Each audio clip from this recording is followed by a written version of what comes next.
Përshëndetje të dashur ndjekës dhe mirë se vini në podcastin ton të radhës Rishtazi. Dhe një nga çështjet që u shfaq këto ditë janë deklaratat që vijnë nga lideri i BDI-s Ali Ahmeti se partia në fakt mbi 80% është e reformuar.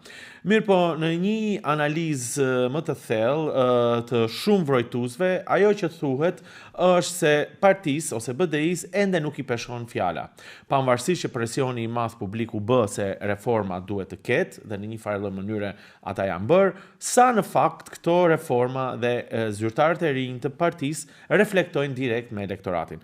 Për të diskutuar për këtë çështje dhe çfarë në fakt flitet tashmë brenda BDI-s, kam të ftuar një nga figurat e reja të partisë, që është Faton Aliti. Përshëndetje, faleminderit që je pjesë e Rishtazi. Faleminderit për ftesën. Faton Aliti është antar i kryesisë së BDI-s, pra një nga ato të reformuarit ose që do ta reformojnë partinë. Edhe unë do ta filloj me një herë me këtë pyetje. A është realisht sipas jush mbi 80% e reformuar BDI-a?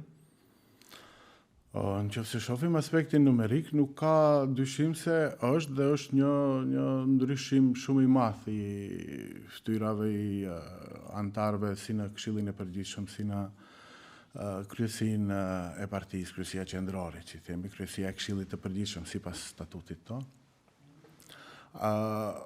Unë jam një nga ata që për herë të parë jam antar i Këshillit të Përgjithshëm, gjithashtu edhe për herë të parë edhe antar i kryesisë. Është shumë e vërtetë se numri është shumë i madh, përqindja është shumë e madhe, bile e kanë përmend edhe të tjerë, edhe kryetari e ka përmend se po të ndodhte kjo në ndonjë strukturë, ndonjë organizat tjetër politike, ndoshta do të kishte tronditje të mëdhaja, por te ne kaloi në një frym shumë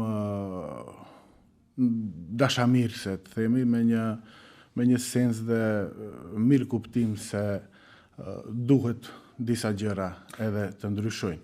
Kuptohet, kjo nuk do të thotë se të gjithë figurat që kanë patur peshën e deri tanishme të funksionimit politik, të organizimit politik brenda BDI-s, ato duhet të fshihen, të hiqen dhe të harohen. Ka shumë figura të suksesshme aty që kanë patur edhe politikat mirë fillta që mesazhin e organizatës politike, Bashkimit Demokratik për Integrim, e kanë mbartur në mënyrë të duhur dhe ato do të jenë të vyshëm edhe për proceset në vazhdim. Dakor, po në qoftë se e marrim parasysh këtë që ju thoni, që realisht po edhe ne kemi vënë re figura të reja, nga ana tjetër keni si opozit përballë akuza të cilat ju lidhin me një të shkuar të cilët thonë që 20 vjet nuk është bërë asnjë gjë. Pse duhet figura si ju, si ty dhe të tjerë të marrin këtë barë të atyre që kanë ikur me këtë akuzë se 20 vjet nuk është bërë asnjë gjë? Akuza, etiketime personale, po edhe shpifje, ka pasur dhe do ketë. Fatkeqësisht po ndërtohen karriera politike në bazë të këtyre dezinformatave, gjysmë të vërtetave. S'është fare vërtet se nuk qenë ka bërë asgjë në këto 20-24 vite. Në qoftë se dikush e sheh marrëveshjen e Ohrit si asgjë dhe shumë pastaj të arritura dhe ndryshime që u bën në funksion të barazisë, të arritjes së barazisë të tjerëve, të jo maqedonesve, po në veçanti të shqiptarëve këtu në Maqedoni, nëse kjo dikujt duket asgjë, atëherë është gabim, por mendoj se edhe ata që thonë se s'është bë gjë, e dinë se është bë. Tani mund të kemi kritika, a duhet të bëhet më herët, duhet të bëhet pak më ndryshe, ose të bëheshte me kohë kjo që u bë pas të themi ligji për përdorimin e gjuhëve i 2018-s, pse duhet të pret deri 2018, pse nuk u bë që në versionin e parë, kështu me radhë. Tani këtu ka diskutime rrethanave të momentit e këtë e atë. Kjo është temë shumë legjitime diskutimi, sepse unë nuk pretendoj se mund të ketë organizatë politike perfekte. As të ne, as kund në botë. Mirë po të thua se nuk është bë asgjë, kjo është vetëm në funksion të, si që thash më herët, të ndonjë ndërtimi të karriere politike duke keq përdor mungesën e informatës tek votuesi, të qytetari. Sepse po kush e ka fajin atëre që s'është informuar qytetari? Atë doja të them. Logjika e tillë shkon, nëse ti e ke bë punën dhe se ke tregu që e ke bë, ndërkohë që qytetari mendon që ti se ke bë punën, diku faji ekziston. Po, këtë e them në këtë kuptim. Nuk e kanë për borç, nuk janë të detyruar qytetarët në përgjithësi të njohin proceset politike, ta njohin ligjin, ta njohin si funksionon kuvendje, si funksionon qeveria, si funksionon si janë marrëdhëniet ndërkombëtare, kështu me radhë, organizata ndërkombëtare. Ata nuk janë të detyruar, nuk kanë përgjegjësi për të ditë në detaje këto gjëra. Përgjegjësia bie mbi ata të cilët duke e ditur se nuk është ashtu, duke e ditur se janë bërë shumë gjëra. Dalin e thonë, nuk janë bërë dhe pastaj arsyetojnë në mënyrën e tyre. Ata, kur arsyetojnë në atë mënyrë, nuk kanë target të më manipulojnë mua, ose mua në kuptimin që merremi me këtë punë dhe e kemi përgjegjësi të njohim këto gjëra. Target e ka qytetarin i cili ka krejtësisht një profesion tjetër, një punë tjetër dhe e ka zgjedhur si pikë referimi filan fistekun. Edhe tani përgjegjësia e tij është, mos them në një fjalë më të rëndë, e cili këtë e keq përdor, e manipulon, edhe në një çfarë mënyre e bind se s'qen ka bë gjë dhe këto s'kan bë. Po ja do të pyes për këtë, po para se të mbërim aty. Kjo strukturë e re që është brenda BDI-s. Çfarë reflektime është bën për qeverisjen e BDI-s vet? Diskutoni ju aty brenda duke thënë këtu kemi gabu, kjo nuk duhet të bëhet. Merrni përgjegjësi për atë që s'është bërë siç duhet, apo përsëri vjeni në pozicionin vetëm për të justifikuar veten? Në diskutime kuptohet se të gjithë ne kemi mendimet tona, qëndrimet tona për temat e caktuara. E thash, është temë legjitime për të folur, duheshte më mirë, duheshte më herët, duheshte më ndryshe. Kjo është bërë edhe para nesh. Po tash në reformimin në parti nuk e kemi kuptuar si ata të cilët duhet të vinë dhe vetëm të gjykojnë të bërat apo të pabërat e para ardhësve. Po jo, ideja është për t'i bërë më mirë, për të reflektuar, për t'i thënë qytetarit që për këto gjëra, për të cilet ju menduat qytetar të dashur që ne se kemi bërë punën, ne tani po reflektojmë, dhe duhet ky mesazh të përcillet. Se siç thash në fillim, ideja është që okay, BDI-ja kritikon, mirë po shumica e njerëzve ende thonë që nuk janë shumë bindës në kritikën e tyre, se do vinë edhe do t'i ndryshojnë gjërat edhe do t'i bëjnë më mirë. Le të argumentojmë për atë se çka është bë dhe çka duhet bërë më mirë. Ajo që duhet bërë më mirë, ne si parti e kemi pranuar dhe e kemi në rezolutat tona që dolën nga Kongresi. Për shembull, Badenteri tashmë përpara një jave edhe ai u gjymtua, themi. Po Badenteri ka qenë, është akoma instrument për të mbrojtur më të vegjëlit, apo? Dhe të cilin Kongresi e pranon se është dashur të kërkojë ta ngrinë në një nivel më të lartë. Këtë e kanë pranuar edhe ne, themi që jemi tash për herë të parë në forumet partijake, po edhe ata që kanë qenë aktor direkt të politikë bërjes, sepse edhe ata kanë qenë prezent, një numër i tyre është akoma prezent edhe në bazë të funksionit nëse doni, dhe kanë votuar për këtë rezolut, që do të thotë se kanë bën një revidim, janë ullë, kanë bisedu se, ja, shembull e mora, se Badenteri duhet të futet edhe gjatë votimit të qeverisë, duhet të futet edhe në vendimet të gjykatës kushtetuese. Tani aty, kjo është çështje për të diskutuar se si mund të arrihet. A do ta ketë ju thoni që është pjesë e reflektimit. Po pikrisht, dhe unë mendoj se ne për të dhënë zgjidhje më të mira, pa i patur të involvuar në konsultime ata të cilët edhe kanë qenë pjesëmarrës direkt të proceseve, ne do jemi, të themi, pak të handikepuar, kushtimisht thënë. Apo, nuk është njësoj të shohësh rrugën dhe ta ecësh. Duhet të ketë një lloj memorie institucionale, partijake, si kanë funksionuar.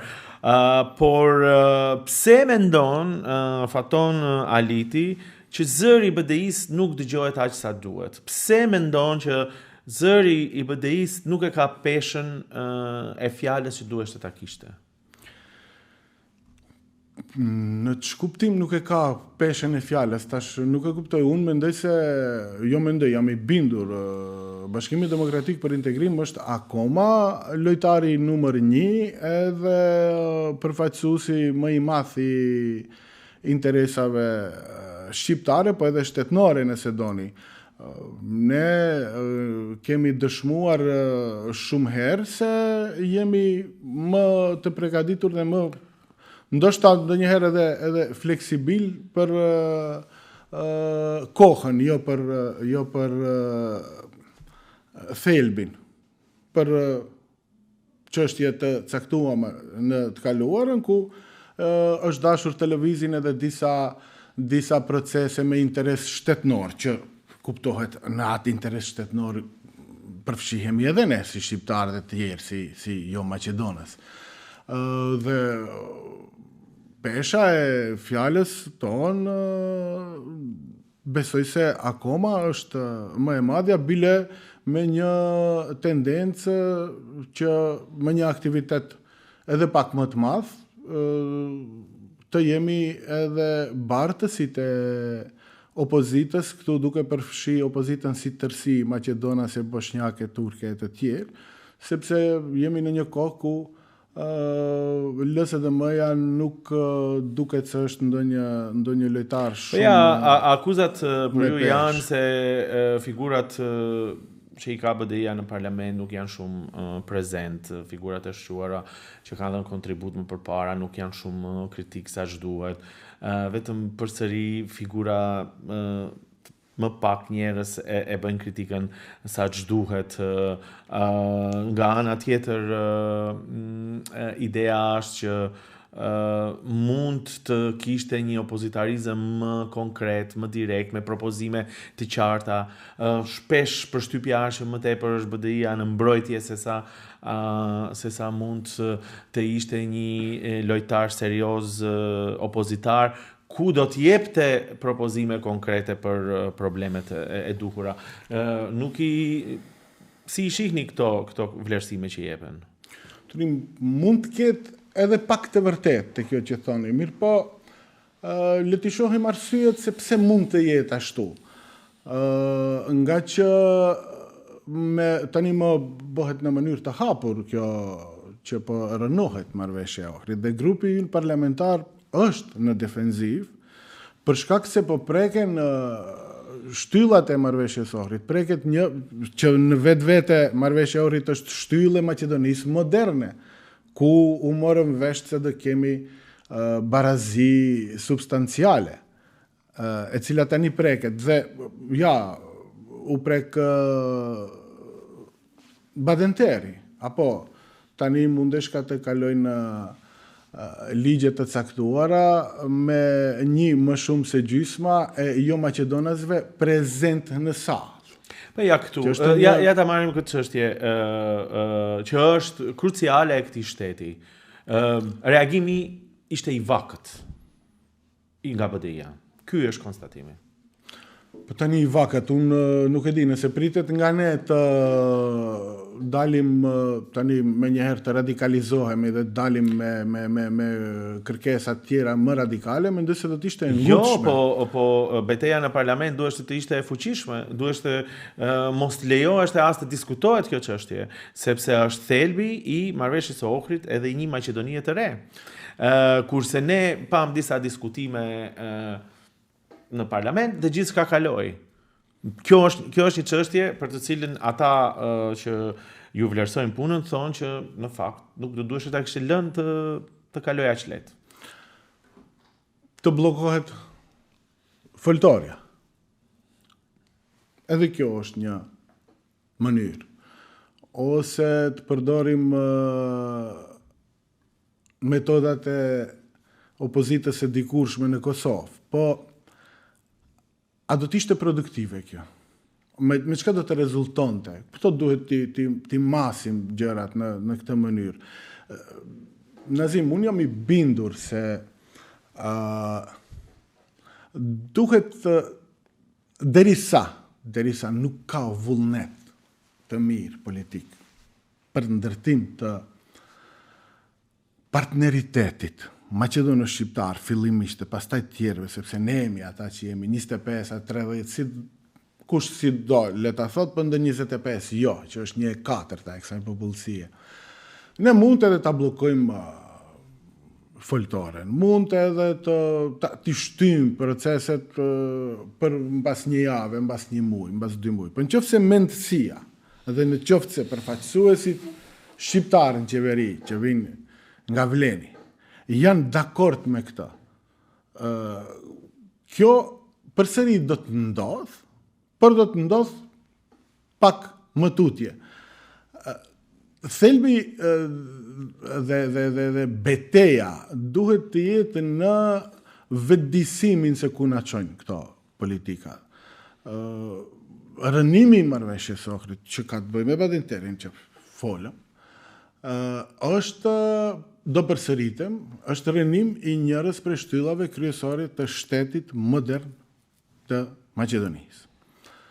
Në qoftë se kjo pranohet edhe nga përfaqësuesit shqiptar, është tragjike, sado pak qofshin ato.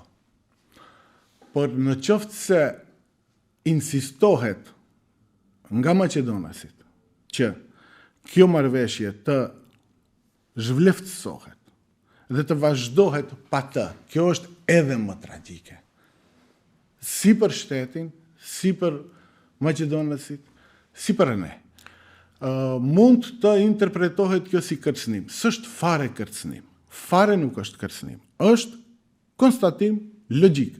Në qoftë se kemi një marrëveshje, për cilën jemi dakorduar dy palë, dhe në qoftë se e njëjta marrëveshje, në një moment të caktuar, thehet, shkilet, nuk respektohet, duhet o një marrëveshje tjetër, për cilën fatkeqësisht duket se kemi edhe disponim të shqiptarët tonë qeveri, ose lihet vakum për të ndodhur diçka e tretë. Për ta argumentuar këtë, gjatë diskutimeve, besoj se gjatë miratimit të Kushtetutës Spartë më Maqedonisë pavarur. Ka patur një diskutim të një deputeti shqiptar të atëhershëm, mund të ketë qenë edhe 92-93, po s'ka rëndësi, mendoj se 91 ka qenë, i cili ju drejtohet maqedonasve në mënyrë që thotë, shuve, ju mund të na mbi votoni sa të doni. Sepse ne jemi më pak, aso kohë 23, kundrejt gjithë të tjerëve, 23 shqiptarë. mund edhe t'ju kujtohet të bini një ligj ku të gjithë deputetët shqiptarë nga nesër do duhet të vinë me flokë të lyera në të kuqe. Fillimisht kjo nuk do të thotë se ne do vim të lyer në të kuqe, dhe e dyta, duhet të dini se qasja e tillë, duke mos patur sens, duke mos patur vullnet politik për të ndëgjuar nevojat e 1/4 së popullatës, do të vijë një kohë që fëmijët që kanë sot 10 vjet, 11 vjet, 12 vjet, do i marrin pushkët edhe do i kërkojnë këto të drejta. Kjo është e thonë nga foltorja e Kuvendit të Republikës së Maqedonisë, atëherë të pavarur, dhe sigurisht edhe atëherë ka patur reagime se kjo është kërcënime kështu me radhë, atë fjalorin që gjithë e dim, po 2001 ndodhi. Tani, qasja po kthehet, qasja po bëhet e njëjtë. Edhe unë nuk e them si kërcënim se do ketë konflikt, nuk e them se e dëshiroj, nuk e them se do ta inicoj, po nëse le vakum, ti lë edhe mundësinë edhe hapësirën për të ndodhur diçka tjetër. Në 92 ka patur një marrëveshje mes përfaqësuesve shqiptarëve, Partia për Prosperitet Demokratike atëhershme, me partitë në qeveri, të ndërmjetësuar nga ambasadori Gert Arens, që ka qenë kryetari i Komisionit për çështje etnike, diçka e tillë, në kuadër të konferencës ndërkombëtare për ish Jugosllavi. Marrëveshja ka qenë që ka bëj me përdorimin e gjuhës shqipe, arsimin e lartë në gjuhës shqipe, përdorimin e flamurit, përfaqësimit të drejtë në institucione kështu me radhë, që është një pararendës i marrëveshjes. Doni të thoni që kjo marrëveshje ishte një lloj baze për marrëveshjen e Ohrit. Pikrisht, po çka do të them edhe diçka tjetër, se kjo marrëveshje nuk u respektua deri në fund. Për të qenë korrekt, për të qenë më i saktë, diku edhe për fajin tonë. Për shembull, si rezultati i asaj marrëveshje ka qenë edhe regjistrimi i popullsisë të 94. Që shohim sa përqind jemi, si jemi, ku jemi, dhe të shohim çka na takon. Mund të na trajtoni si pakicë kombëtare 3-4%, ose aso kohë dolëm 23%. Doni të thoni që mos respektimi asaj marrëveshje që ka një lloj baze të marrëveshje e Ohrit, solli pikërisht situatat konfliktuale. Ngritjen e 2001-shit e solli. Në 97-ën, atë që desha të them diku edhe për fajin tonë, ku është faji jonë, ka qenë e dakorduar, ti këtë punë sigurisht e din, zyrtarizimi i Universitetit Tetovës, me 4 fakultete dhe 1 institut. Nuk u pranua nga opozita shqiptare edhe nga disa udhëheqës atëherë të UT-s. Për ironi të fatit, në 2004 u oficializu me 3 fakultete dhe 2 institute. Por ligji për përdorimin e flamujve solli në 97. Tani, nga hiç u soll një ligj i cili parashikte të përdoret flamuri para institucioneve të komunave ku ka më së paku kaq shqiptare, diçka e tillë. Nga opozita shqiptare atëhershme mendonin se kjo është e papranueshme dhe se flamuri shqiptar duhet jetë edhe në Shtip, edhe në Gevgeli, edhe në Delçev, që edhe sot e kësaj dite se kemi. Pastaj nuk u soll gjuhë ligj adekuat për përdorimin e gjuhës. Ishte e qartë, për mos të shku në histori. Tani, ju thoni që pikërisht situatat e tilla ku ka pas një lloj baze ligjore, marrëveshje, të cilat nuk janë zbatuar ose ato janë rënuar me fajin e strukturave politike shqiptare dhe maqedone. Më së shumti maqedone. Po, kanë krijuar një situatë të tillë problematike, konfliktuale, siç ishte 2001, që pastaj prodhoi një gjë të tjetër. Dhe duke e bërë këtë paralele, ju thoni, jo si kërcënim, po si një lloj leksioni nga e kaluara, ju thoni se pikërisht rënimi i këtyre postulateve të reja të këtij shteti të ri të Maqedonisë, që është e bazuar në marrëveshjen e Ohrit, mund të krijojë një situatë tjetër problematike. Po në terren nuk është kjo atmosferë. Nuk pajtohem plotësisht. Në tavolinat që jam unë, pothuajse është e pashmangshme tema politike sa ka të bëjë me ngjarjet e fundit, me këto cungime dhe zhbërje që u bëhen si balansuesit, si badenterit tash fundmi, me këtë ligjin qesharak për fatësim drejt dhe adekuat. Është pothuajse temë e pashmangshme dhe ka një shprehje të theksuar të mlefit. Ky mlef, them unë, se është i paparashikueshëm se si mund të shpërthej, në qoftë se nuk ka reflektim, në fund ditës, jo vetëm reflektim, po edhe dëshirë për të ndërtuar një partneritet. Është lart poshtë, jo pa kuptim, po të bën të dyshojsh se e din dhe nuk duan apo nuk janë të vetëdijshëm për paparashikueshmërinë e të nesërmes. Sepse nuk do mend ta kuptosh se identiteti kombëtar Maqedonas është shumë më mirë i garantuar në partneritet me shqiptarët si brenda si në rajon, se sa me një partneritet, le të themi, slav, qoftë ai sërb ose bulgar, nuk them se duhet të ndërpriten marrëdhëniet me ta, jo, po të ndërtosh partneritetin me ta, duke rënuar partneritetin me ne. Identiteti Maqedonas rrezikohet shumë më shumë se i tillë. Kanë gjuhën e njëjtë, kanë gjuhën e parafort, traditën e parafort dhe i takojnë kryesisht fesë njëjtë ortodokse. Me ne janë shumë të ndryshëm.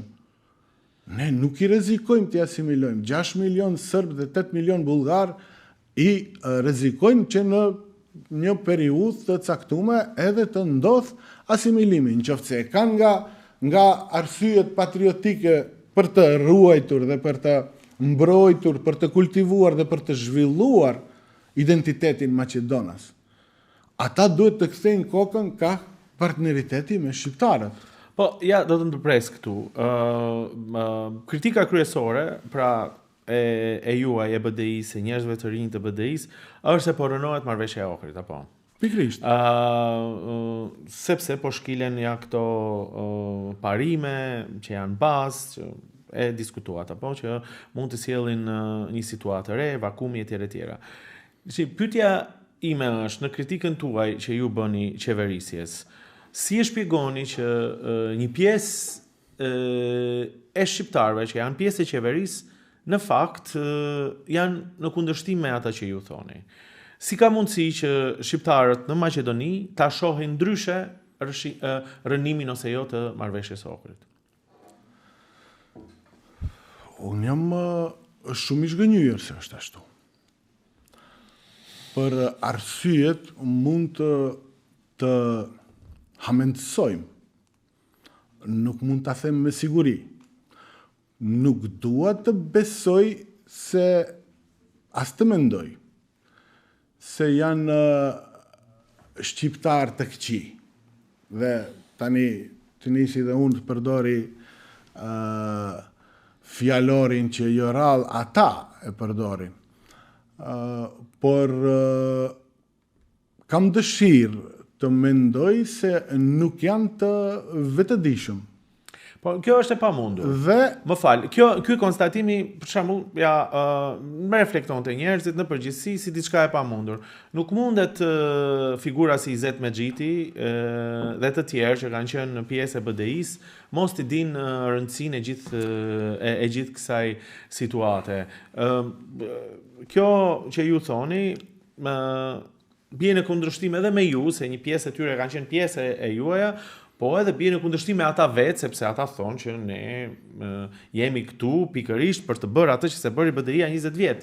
Kjo e fundit që tha e vërteton atë që them unë, se ndoshta nuk janë të vetëdijshëm, nuk janë në nivelin e detyrës, nuk janë të përgatitur për barën, për të bartur proceset, për të qenë bartës proceseve, të cilat nuk i din. Mirë po, të bën dhe të dyshosh, sepse kjo do ishte vazhdimi i përgjigjes sime pak më herët, të bën dhe të dyshosh se interesat e veta personale i kanë vënë para interesave përgjithshme, kombëtare, po edhe shtetënore nëse doni. Mund të shpekulojmë, po jam i prirur t'ju ik shpekulimeve. Mund të themi spekulim, se spekulimet kur shpeshtohen dhe kur thuhen nga njerëz të ndryshëm, po edhe nga njerëz cilët vlerësoj unë se kanë informata, ato delse mund të ketë edhe diçka të vërtet, por derisa nuk kemi argumente konkrete për ndonjë korrupsion konkrete. Mos bër akuza sepse duhet distancuar, derisa nuk kemi, po kjo është dyshimi juaj. Por prap po them, nënshkruese e marrëveshjes së Ohrit është dhe VMRO-ja. Në figurat e VMRO-s tani disa kanë ndryshuar, po një pjesë e tyre kanë qenë po aq pjesë e procesit të marrëveshjes së Ohrit. Ata nuk e kuptojnë, thoni ju, rëndësinë e zbatimit e implementimit të asaj që ka dalë nga marrëveshja e Ohrit. Ata kanë qenë pjesë e proceseve. Një pjesë e tyre kanë votuar për gjithçka çfarë është tani në kushtetutë dhe në ligje. Dhe prandaj kur thoni që nuk e kuptojnë, flas tani për pjesën maqedone, okay, për këto shqiptarët e sqaruat. Ekskluzivisht për këta. VMRO dhe FMN-ja nuk e kupton rëndësinë e marrëveshjes së Ohrit dhe sidomos pasojën që mund të shkaktoj mos zbatimi ose rënimi i marrëveshjes së Ohrit? Sigurisht edhe brenda tyre ka që se kuptojnë. Posaçërisht votuesi nuk e kupton. Votuesi i tyre. Mirë po, këtu pikrisht për shkak të kësaj që thoni ju, që bëni pyetjen, a thu edhe atas janë të vetëdijshëm. Pikrisht për shkak se mundësia që të jenë të vetëdijshëm është shumë e madhe, kjo tani të nxit dyshimin se bëhet edhe me një qëllim të caktuar. Cili mund të jetë qëllimi i tyre për të rënuar marrëdhëniet e ndërtuara deri tash, një barazi për cilën ne vlerësuam se duhet të shkojë edhe një hap më tej dhe fatkeqësisht këto 2 vite ka shkuar një 10 hapa prapa, mos edhe më keq. Atëherë, siç e thash, kjo të bën të dyshosh se mund të ketë ndonjë prapavi e gjithë kjo punë. A është ndonjë interes që ka të bëj me ndonjë politik rajonale, si për shembull, të shndrohemi në objekt pazarllëku në një marrëveshje eventuale përfundimtare mes Serbisë dhe Kosovës. Kemi ne edhe objekt marrëveshje, sepse në qoftë se po është teren më spekulativ, apo sepse është pjesë e një gjë. Nuk është edhe shumë spekulative, Nazim. Edhim se nuk është spekulative, se eksportimi i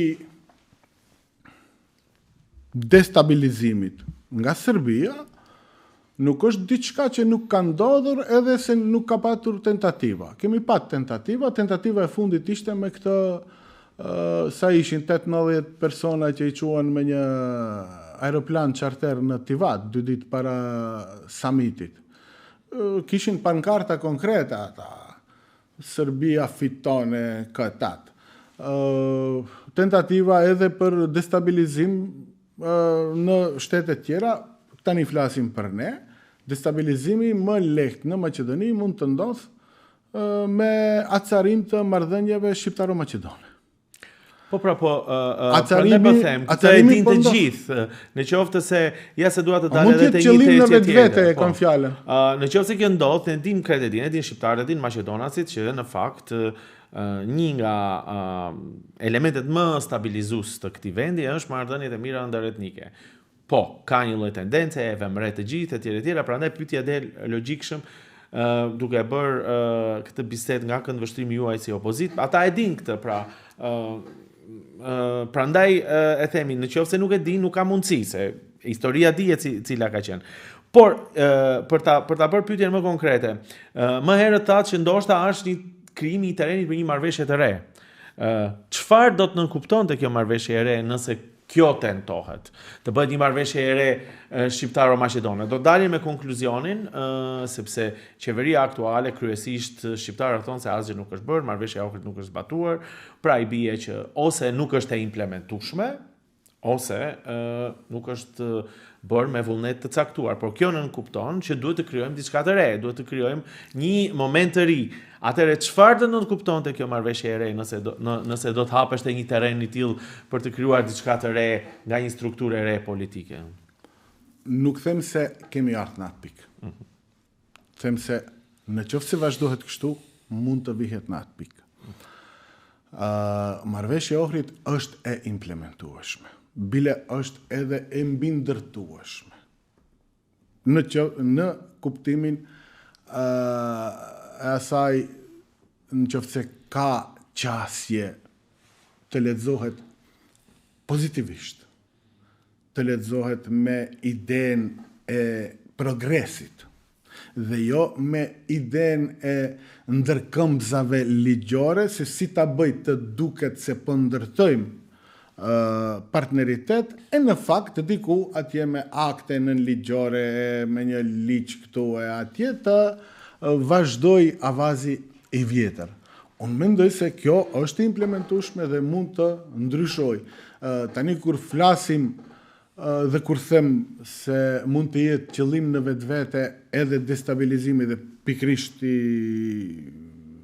atyre që tentojnë ta rënojnë marrëveshjen, apo ndryshe nuk kam si ta arsyetoj, ose nga padia ose me qëllim të caktuar. Marrëveshja tjetër nuk mund të jetë asgjë më pak se kjo që kemi, do të jetë diçka më shumë. Përfaqësuesit në qeveri shqiptar vazhdojnë të pranojnë zgjidhje qesharake ligjore si kjo e përfaqësimit të drejtë dhe adekuat. Kjo nuk mund të jetë fryma se si do të dukeshte një marrëveshje jashtme, sepse shife ligji për përfaqësim drejt dhe adekuat ngjason shumë, për mos thënë identik nuk është, por ngjason shumë me ingerencat që ka avokati i popullit.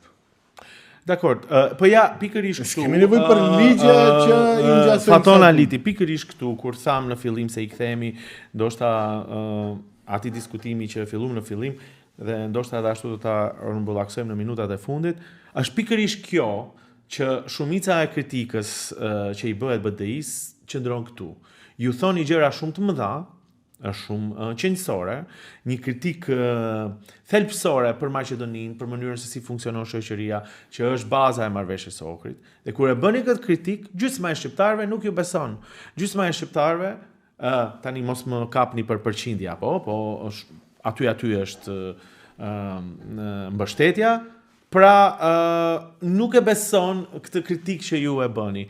Atëherë diçka këtu nuk shkon. Ose qytetarët nuk e marrin mesazhin siç duhet, ose mesazhi nuk shkon deri në fund siç duhet, ose ata janë të kënaqur me atë që e bën kjo qeveri. Jo, nuk janë të kënaqur dhe nuk pajtohem se jemi aty. Dakor, të thash mos më kapni për fjalë, po një pjesë e madhe. Nuk janë pak, një pjesë e madhe e shqiptarëve. Po prap do kthehemi atje. Përgjegjësia, për mos thënë pështërsia, është ati që manipulon me mungesën e informacionit të qytetarit në përgjithësi. Nuk është përgjithësia e këtij që ata janë viktim manipulimin. Ata janë viktim e e një dezinformimi të kështu intenziv dhe të ndihmuar edhe nga media proqeveritare maqedonase.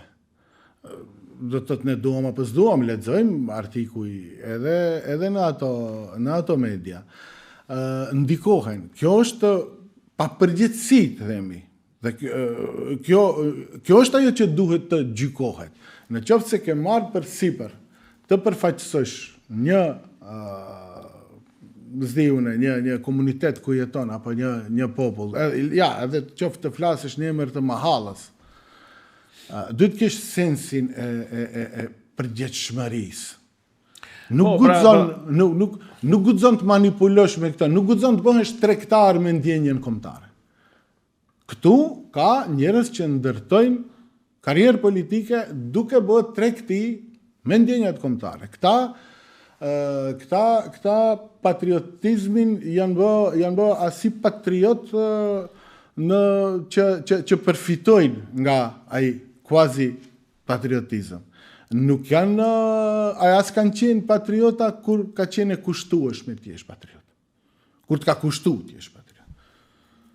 Kishim një kohë njerëz që deri 93-4 akoma kishin hallin se po kthehet Serbia, edhe në shtëpia flisnin akoma gjuhë të ndryshme nga Shqipja, ndërsa nga 93 shi e këndej u bën patriotët më të mëdhej, Skënderbegat më të mëdhej.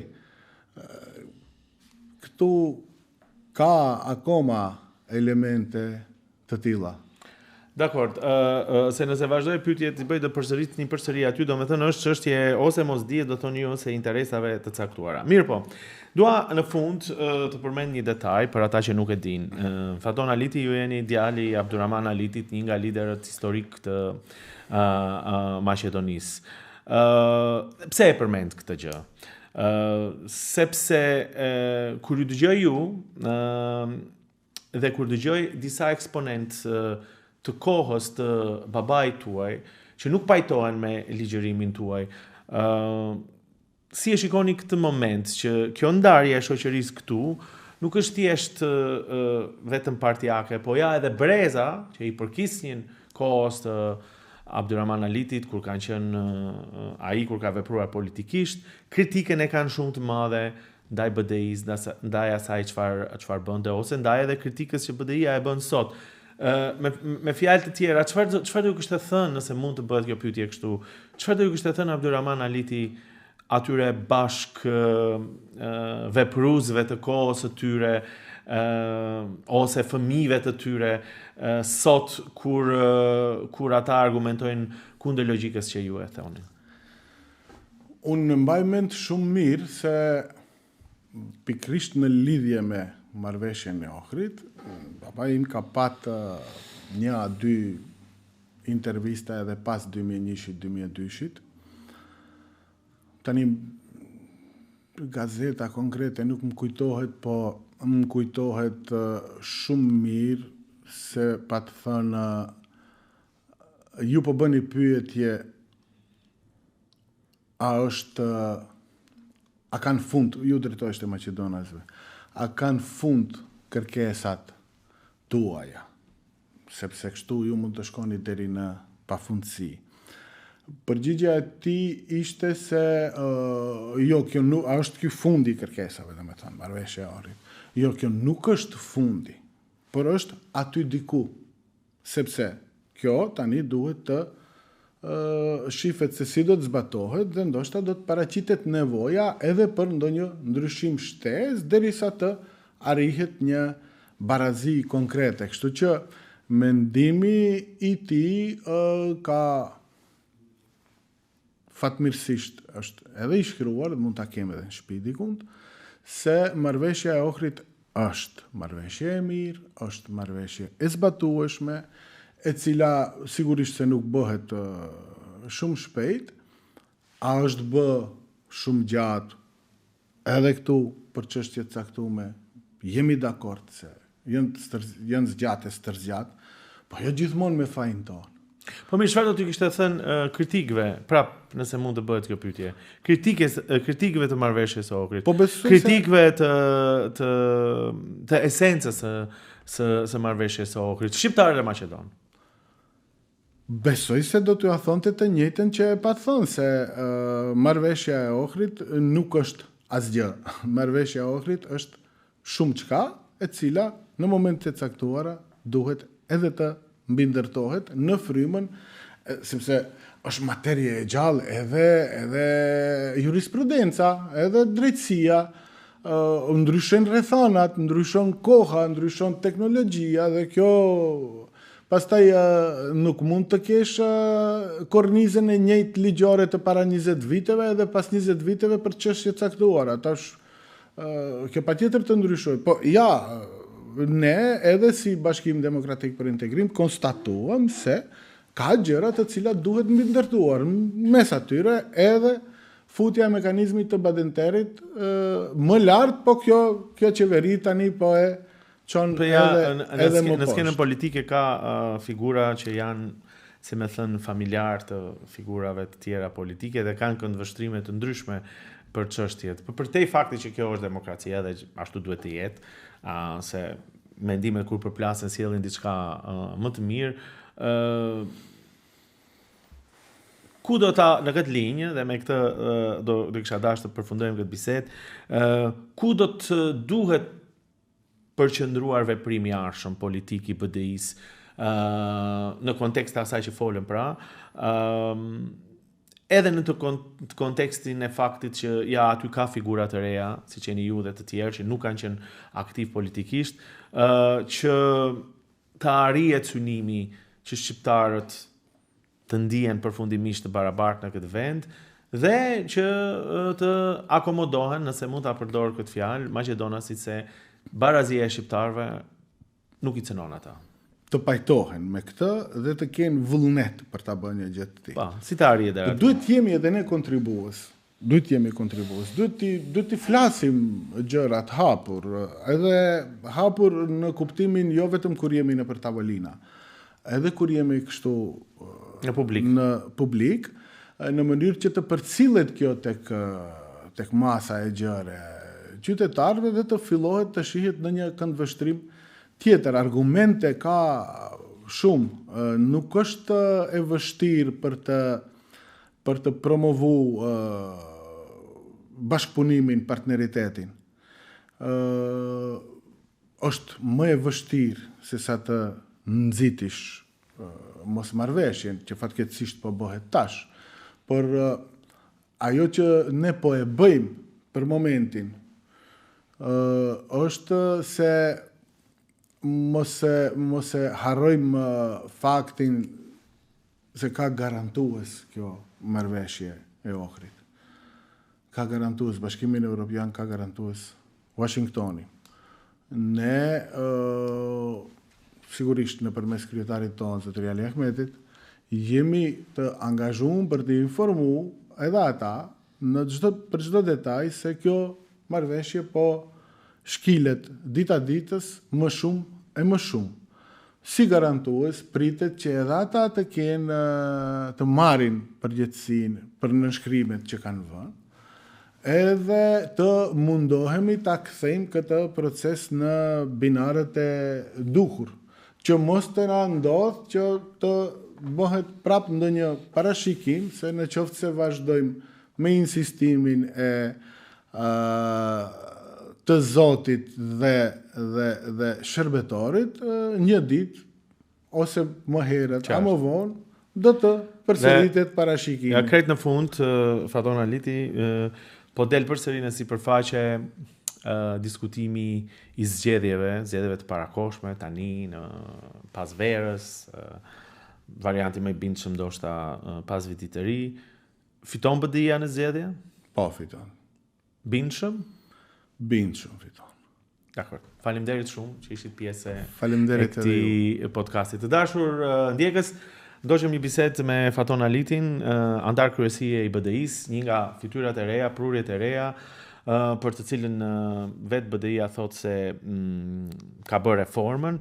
me idenë për të sjell këndvështrimet e këtyre njerëzve, por edhe për të parë se ku qëndron argumenti në diskutimet e rëndësishme shoqërore. Sigurisht ne do të vim sërish së bashku me ju pas disa ditësh, deri atëherë, mirupafshim.